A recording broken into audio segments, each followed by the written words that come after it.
नमस्कार, मैं वर्तिका सिंह और आप देख रहे हैं क्लाउड टाइम्स ब्रेकिंग न्यूज की खास खबर। अब खबरें विस्तार से। इस वक्त हमारे साथ हैं वाराणसी व्यापार मंडल के अध्यक्ष अजीत सिंह बग्गा। आइए जानते हैं कि ईद से ठीक पहले लॉकडाउन के चौथे चरण में प्रतिष्ठानों को शर्तों के साथ खोलने की अनुमति जिला प्रशासन ने दे दी है। प्रशासन के इस निर्णय से आप कहां तक सहमत हैं?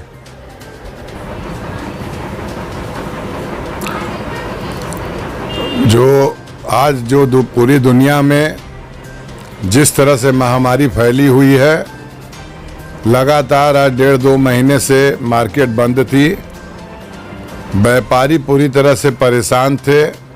मिडिल क्लास के सामने रोजी रोटी की समस्या हो गई थी। घर खर्च चलाना मुश्किल हो गया था। इन मजबूरियों में लॉकडाउन 4 में जो बाजार खुला, इससे मुरझाए हुए चेहरे के अंदर एक थोड़ी सी मुस्कुराहट इस बात की हुई कि हम बाजार खोल के बैठेंगे, कुछ बिक्री होगी, 2 पैसा कमाएंगे, उससे घर का खर्च चलेगा। क्योंकि सरकार ने जो आर्थिक पैकेज दिया है, इसका लाभ किसी भी मिडिल क्लास को, कुटीर उद्यमी को, लघु उद्यमी को, लघु व्यापारी को कुछ भी नहीं मिला है। यह आर्थिक पैकेज नहीं, यह कर्ज पैकेज है।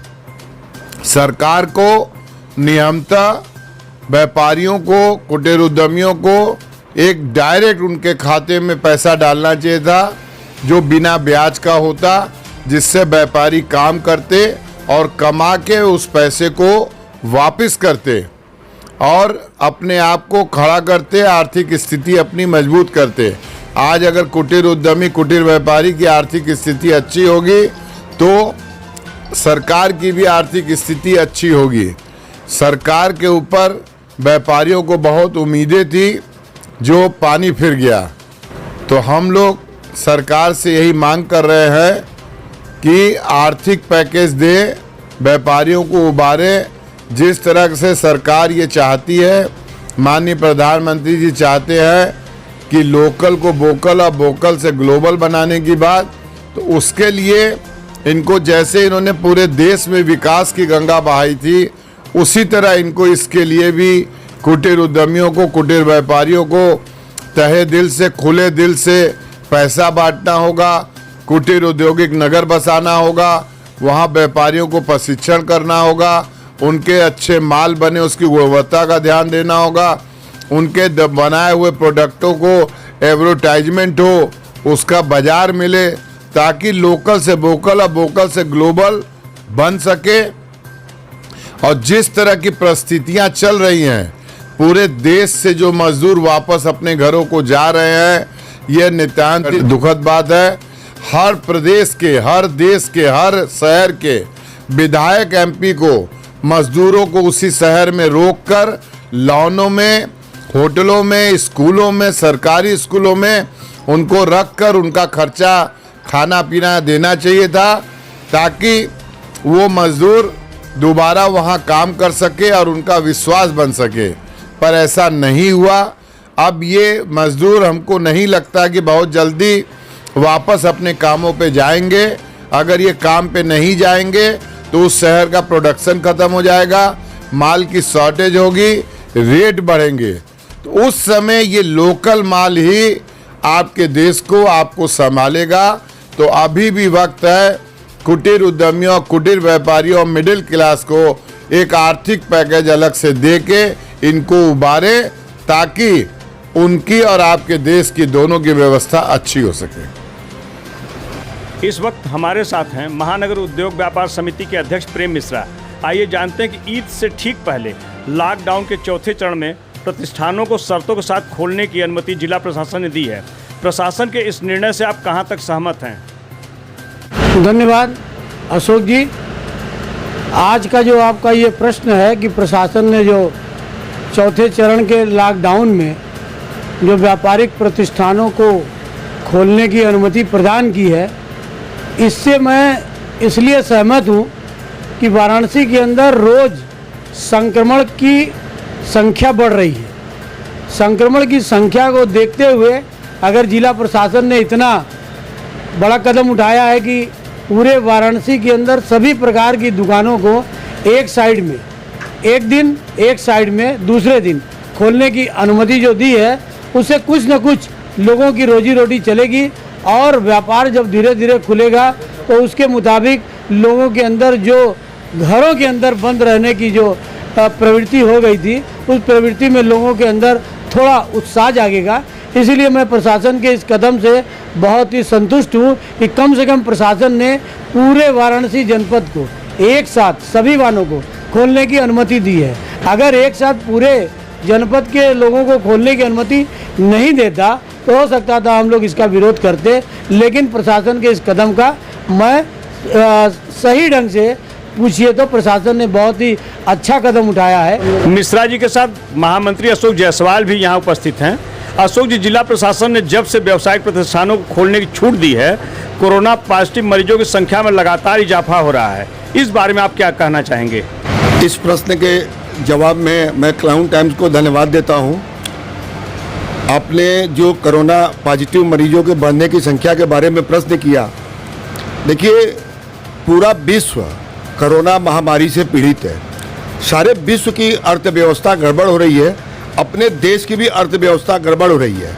और ये एक ऐसी बीमारी है कि जो एक 10 दिनों 20 दिनों के अंदर समाप्त होने वाली नहीं है, एक इसका लंबा पीरियड है और हम अपने बहुत दिनों तक व्यवसाय को बंद नहीं कर सकते हैं। अर्थव्यवस्था को सुदृढ़ करने के लिए व्यापारियों की अर्थव्यवस्था जो काफ़ी चरमरा गई है, उनकी व्यवस्था को सही करने के लिए यदि दुकानों को खोले जाने के संदर्भ में निर्णय दिया गया है तो कोई मुझे आपत्ति नहीं है। मगर जो कोरोना से संख्या पॉजिटिव होने की बात है, हमारा सबसे निवेदन है, सभी लोगों से आग्रह है कि जो कोरोना के नियम हैं, जो कोविड-19 के संबंधित निर्देशों का सबको पालन करना चाहिए और इस पालन को सदैव, जब तक कि हम इस बीमारी का प्रॉपर इलाज नहीं खोज लेते हैं, हम इसका कोई वैक्सीन नहीं तैयार कर लेते हैं, हमें इसका पालन करना पड़ेगा। तभी हम इस कोरोना की महामारी लड़ाई से हम जीत पाएंगे। अध्यक्ष जी, यहाँ पे आपके साथ और कौन लोग उपस्थित हैं? अध्यक्ष जी, यहाँ पे आपके साथ और कौन लोग उपस्थित हैं? धन्यवाद अशोक जी। आज का जो आपका ये प्रश्न है कि प्रशासन ने जो चौथे चरण के लॉकडाउन में जो व्यापारिक प्रतिष्ठानों को खोलने की अनुमति प्रदान की है, इससे मैं इसलिए सहमत हूँ कि वाराणसी के अंदर रोज़ संक्रमण की संख्या बढ़ रही है। संक्रमण की संख्या को देखते हुए अगर जिला प्रशासन ने इतना बड़ा कदम उठाया है कि पूरे वाराणसी के अंदर सभी प्रकार की दुकानों को एक साइड में, एक दिन एक साइड में दूसरे दिन खोलने की अनुमति जो दी है, उससे कुछ न कुछ लोगों की रोजी रोटी चलेगी और व्यापार जब धीरे धीरे खुलेगा तो उसके मुताबिक लोगों के अंदर जो घरों के अंदर बंद रहने की जो प्रवृत्ति हो गई थी, उस प्रवृत्ति में लोगों के अंदर थोड़ा उत्साह जागेगा। इसीलिए मैं प्रशासन के इस कदम से बहुत ही संतुष्ट हूँ कि कम से कम प्रशासन ने पूरे वाराणसी जनपद को एक साथ सभी वाहनों को खोलने की अनुमति दी है। अगर एक साथ पूरे जनपद के लोगों को खोलने की अनुमति नहीं देता तो हो सकता था हम लोग इसका विरोध करते, लेकिन प्रशासन के इस कदम का मैं सही ढंग से पूछिए तो प्रशासन ने बहुत ही अच्छा कदम उठाया है। एक साथ सभी व्यापारियों को एक ही साइड से ही खोलने की अनुमति प्रदान की है। मिश्रा जी के साथ महामंत्री अशोक जायसवाल भी यहाँ उपस्थित हैं। अशोक जी, जिला प्रशासन ने जब से व्यावसायिक प्रतिष्ठानों को खोलने की छूट दी है, कोरोना पॉजिटिव मरीजों की संख्या में लगातार इजाफा हो रहा है। इस बारे में आप क्या कहना चाहेंगे? इस प्रश्न के जवाब में मैं क्लाउन टाइम्स को धन्यवाद देता हूं। आपने जो कोरोना पॉजिटिव मरीजों के बढ़ने की संख्या के बारे में प्रश्न किया, देखिए पूरा विश्व कोरोना महामारी से पीड़ित है। सारे विश्व की अर्थव्यवस्था गड़बड़ हो रही है, अपने देश की भी अर्थव्यवस्था गड़बड़ हो रही है। और ये एक ऐसी बीमारी है कि जो एक 10 दिनों 20 दिनों के अंदर समाप्त होने वाली नहीं है, एक इसका लंबा पीरियड है और हम अपने बहुत दिनों तक व्यवसाय को बंद नहीं कर सकते हैं।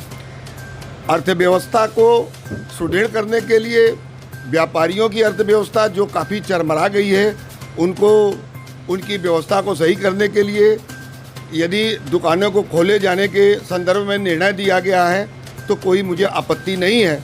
मगर जो कोरोना से संख्या पॉजिटिव होने की बात है, हमारा सबसे निवेदन है, सभी लोगों से आग्रह है कि जो कोरोना के नियम हैं, जो कोविड-19 के संबंधित निर्देशों का सबको पालन करना चाहिए और इस पालन को सदैव, जब तक कि हम इस बीमारी का प्रॉपर इलाज नहीं खोज लेते हैं, हम इसका कोई वैक्सीन नहीं तैयार कर लेते हैं, हमें इसका पालन करना पड़ेगा, तभी हम इस कोरोना की महामारी लड़ाई से हम जीत पाएंगे।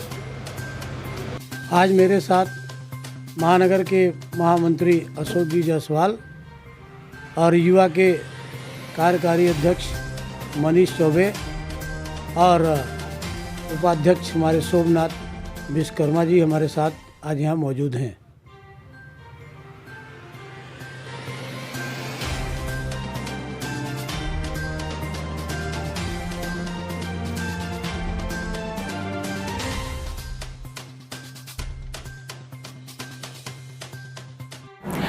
क्लाउड टाइम्स ब्रेकिंग न्यूज की खास खबरों को देखने के लिए हमारे YouTube चैनल को सब्सक्राइब करें, लाइक करें और बेल आइकन पर क्लिक करें। क्लाउड टाइम्स की खबरों को अगर आप Facebook पेज पर देख रहे हैं तो हमारे Facebook पेज को लाइक जरूर करें।